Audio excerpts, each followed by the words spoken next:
Bali, ayan, karating ko lang dito mga katangay sa spot. Ilang araw din amihan dito sa amin, siguro mga 5 araw or sobra pa mga katangay, kaya hindi tayo nakapag-fishing.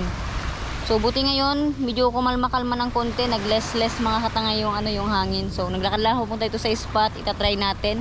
So sana ngayon, meron tayong mahuli mga katangay. So ito yung spot natin mga katangay. Bali, dun banda mga katangay, bawal yan mag-fishing dyan. Dito lang tayo banda. Start dito, hanggang doon. Diyan tayo magka-casting. Sana meron tayong mahuli. Kahit pang ulam lang mga katangay. Lusong tayo mga katangay. Sana meron tayong mahuli. So kung hanggang saan lang yung kaya ng katawan ko mga katangay, hanggang doon lang tayo magka-casting. Sana meron mga nagbababaw dito na ng mga isda na nagpunta dito sa mababaw-babaw na kaya ng katawan natin. Medyo maalon pa dito pero buti na lang wala ng hangin. Ilang araw dito mga katangay, grabing lakas ng amihan. Kaya hindi tayo makapag-fishing dahil binabalik yung lure mga katangay, yung pamaay natin binabalik. Agis. Mainit-init pa pero try natin. Baka kasi mamaya mga tangay maglalim na yung dagat, hindi natin kayang pumwesto dyan sa may unahan. Try lang natin kung meron tayong mahuli para makalibre na naman tayo ng ulam. Dahil ilang araw mga tangay na amihan dito, ilang araw din kami yung ulam puro gulay, diba, masustansya. Wala rin kasi mga tangay nagbebenta dito ng isda, wala rin nagbebenta dito ng mga isda dahil dito sa amin mga tangay wala mga palengke. So samantalahin na agad nating mag-upload dahil delikado na yung ating bansa. Mauubusan na tayo ng gasolina mga tangay. Maraming maapektuhan talaga dahil sa giyera sa Middle East. Sobrang daming maapektuhan ang giyerang yan. So possible daw baka sa May mawalan na kami dito ng kuryente sa Linapakan dahil paubos na yung krudo. Kapag pag nawala ang mga tangay, naubos yung krudo, nawala yung kuryente, dali. Good size to. Yan na. Sigaras. Likot nito. Ito ka, sasabawan kita. Pansabaw na mga tangay. Keep ko na to pang ulam. Sigaras.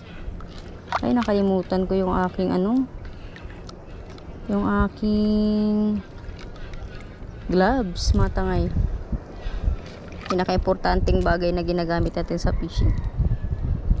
Pala ko kanuping kasi malikot siya. Ang isda natin sigaras.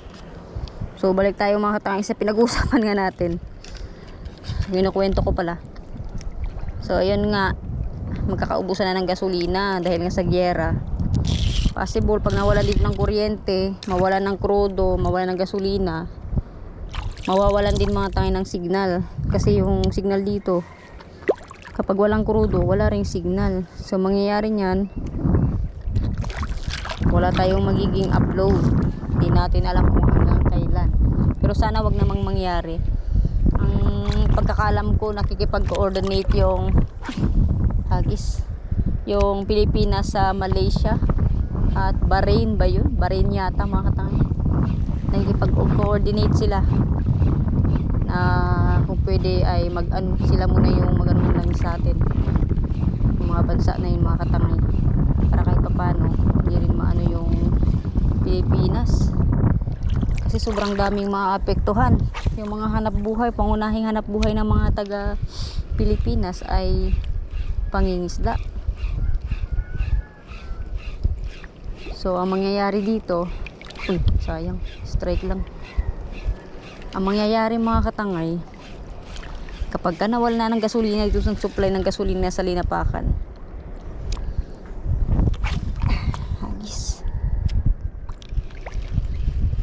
wala nang magagamit yung mga mangingisda. So balik sa sagwan, tsaka alam nyo ba mga tayong layag? Yung layag, yung mga bangka, panigurado.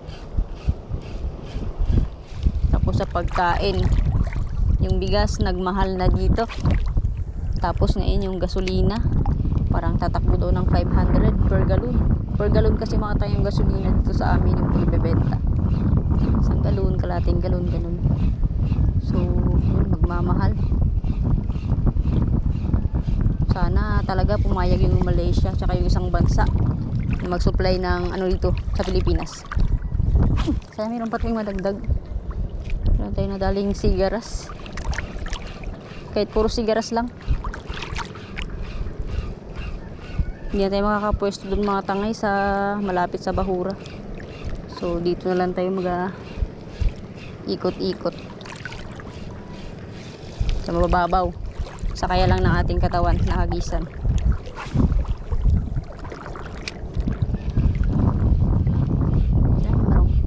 Kanuping.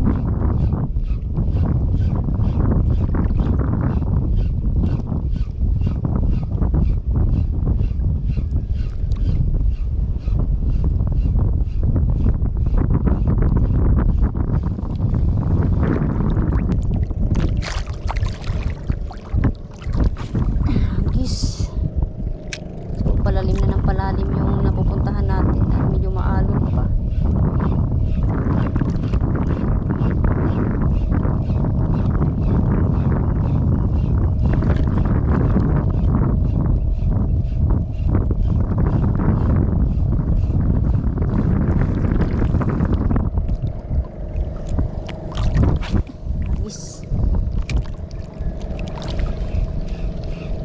Makadali lang tayo kahit ilang piraso lang pang sabaw-sabaw mga tangay. Yun, ay strike lang. Dali, sigaras to. Sigaras na naman to mga tangay, pasunsun. Uy, huwag ka na ma-anho, face lang. Ayan, ay matatanggal na, wala pa naman akong gloves.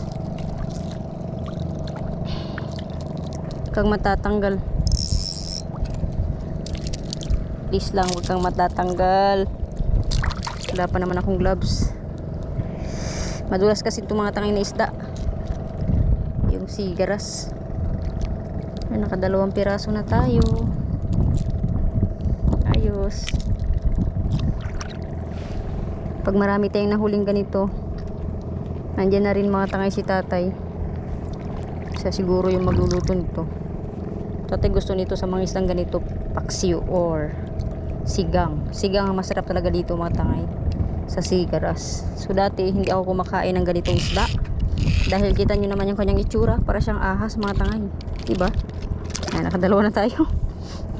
Ang dami kong kwento. Para kasi siyang ahas mga tangay, kaya dati hindi ako kumakain, pero pinakain nga ako ni tatay tsaka ni ate. Masarap nga daw na isda yan. So natry ko, sa unang kain ko niyan ay inihaw. Sarap.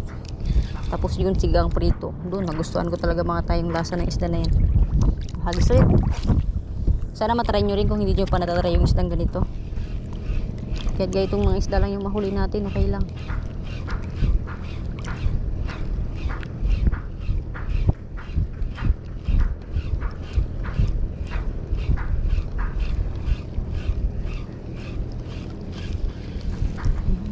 Palalim na. Hagis. Nakalimutan ko yung gloves ko. Ngayon ko lang ulit yung nakalimutan. Pag may gloves ka kasi mga tangay, ay sayang, strike. Pag meron ka kasi mga tangay gloves, komportable ka talagang humawak ng isda. Lalo na yung mga ganito na madudulas. Buti nga mga tangay, itong aking camera ay gumagana. Kasi nakaraan nagloko. Actually yung kanyang screen ay nagba-blackout mga tangay, pero yung camera niya gumagana. Tinitingnan ko sa pag tina-transfer ko sa cellphone yung record, okay naman pagka-record ng video, pero yung kanyang LCD ay meron ng spot ng kulay black, tapos ano na siya, nagba-blurred yung kanyang LCD, parang yung TV mga tangay pag nawawala ng signal, ganun na yung kanyang LCD ng aking camera.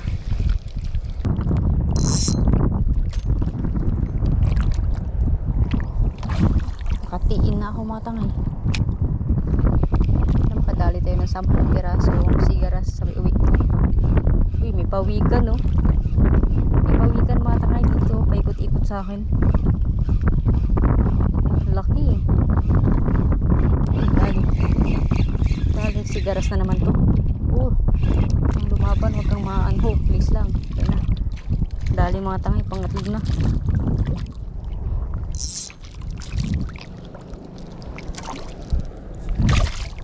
Pangatlong sigaras natin. So medyo malikot to yung isa na to, ah.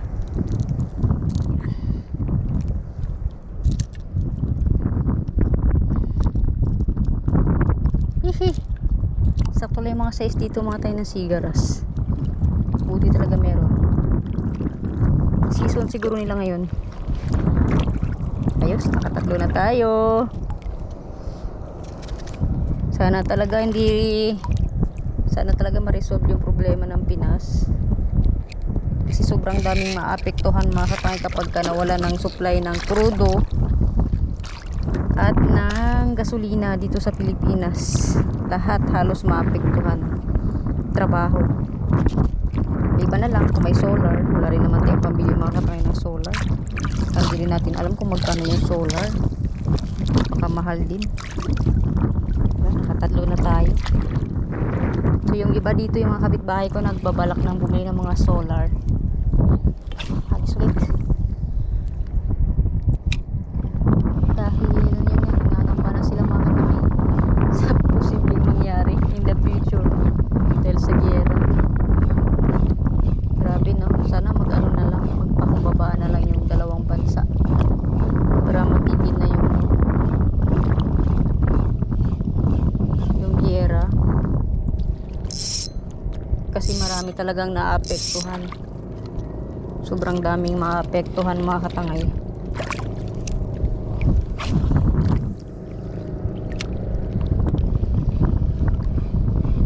Kain. More sigaras. Kagat.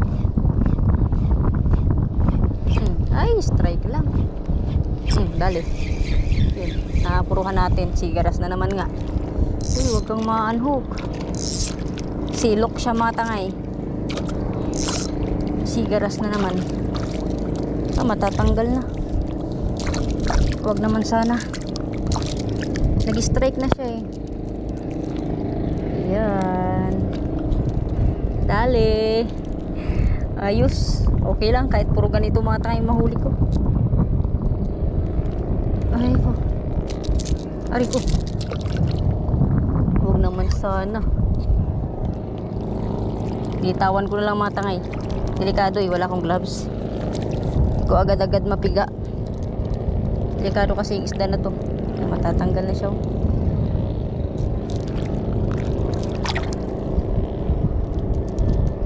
Delikado yung isda na ito. Ayan na, nagapulag-pulag na siya. Kang matatanggal, pang ulam ka na. Ayos. Dito lang tayo sa pwesto na to, puro sigar yung nagakagat. Ayos lang kahit puro ganito.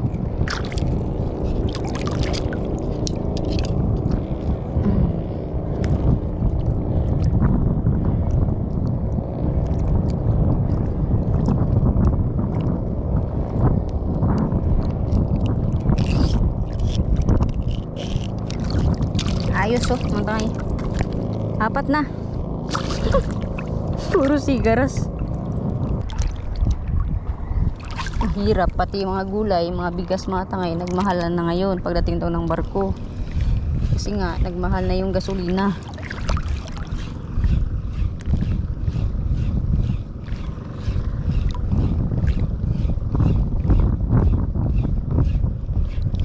Dali.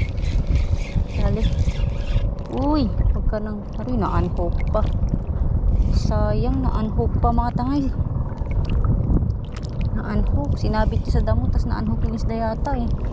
Sana nandyan pa. Sana talaga nandyan pa. Wala na. Unhook na. Sayang. Wala na, na-unhook mga tangay. Sayang naman. Hagis na lang ulit.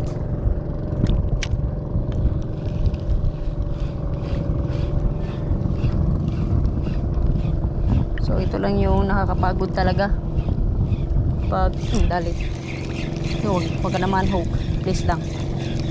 Sigaras na naman yata. Sigaras na naman.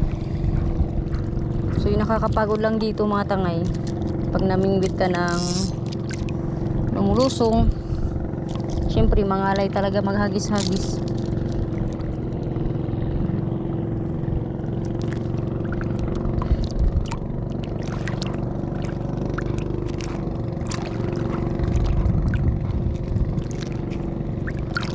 Puro sigaras.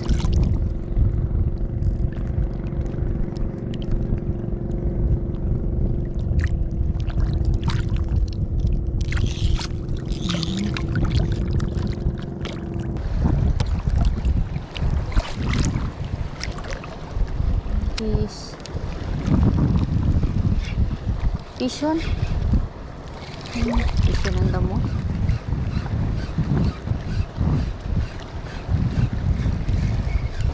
Fish on nga. Fish on. Luto. Fish on nga matang eh.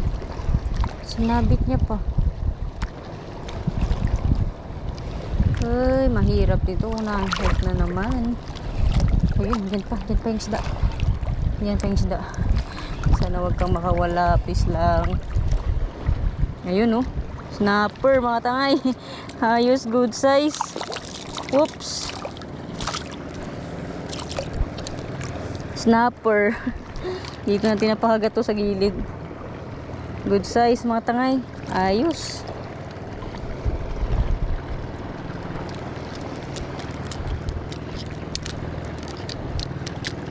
Nakadali tayo ng snapper dito. Sinabit niya pa eh. Oops. Huwag kang magapilig-pilig.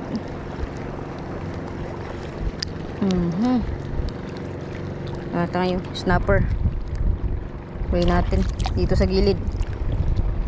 Wala nang kumakagat dito banda sa may gitna-gitna. Doon kayo na sinapistuhan natin. Puro ito sigaras yung nahuli ko. 5 pirasong sigaras. Pang-anim na natin to yung snapper. Yan. May masasabawan na. Ayos, makakahigop na rin ng sabaw ulit mga tangay. Ng isdang sariwa. Naka-6 na piraso na rin tayo mga tangay. 5 sigaras saka 1 snapper. So kami sa bahay ay 4 lang kami sa bahay mga tangay. 3, 4, 5. Yun, fish on. Ito, nasabit niya pa. Baka sigaras na naman. Ayan, nakadagdag tayo mga tangay ng lapu-lapu. Keep ko na to mga tangay. Maliit na honeycomb.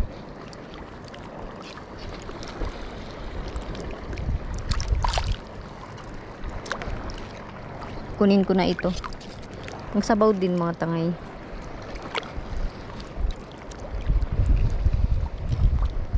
Kala ko sigaras na naman eh. Ayos. Ayos. Bale, ayan mga katangay. Tapos na tayo mag-fishing. Andito na yung sundo natin, si Nining. Ayan. So, ayan. Gagagaling niya lang mga katangay ng school. May pasok kasi siya. Kaya hindi siya nakasama sa atin mag-fishing. Nagsuro lang tayo kanina.